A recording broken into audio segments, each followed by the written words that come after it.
লাইসেন্সপ্রাপ্ত মদের দোকানে বিক্ষোভ সহ ভাঙচুর চালানোর অভিযোগ উঠল এলাকার মহিলাদের বিরুদ্ধে।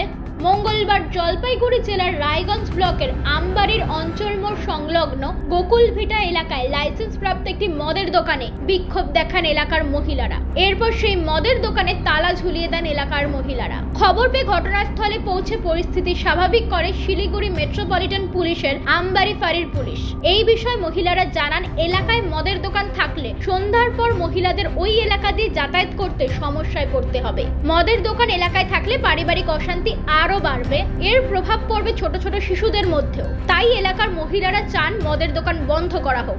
এই বিষয়ে মদের দোকানের ম্যানেজার জয় দুবে জানান, গতকালই এই সরকারি লাইসেন্স প্রাপ্ত মদের দোকান চালু করা হয়েছে। আজ হঠাৎ করেই দোকানের নিচে বেশ কিছু মহিলা এসে বিক্ষোভ করার সাথে সাথে ভাঙচুরও চালান। এতে সামান্য চোট লাগে তাদের। তিনি আরো বলেন, এই দোকান সরকারি লাইসেন্স দিয়েই খুলেছেন তিনি।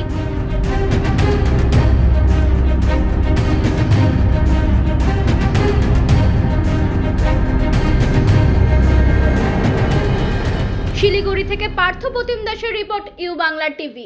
ইউ বাংলা টিভি হৃদয় ছুঁয়ে যায়।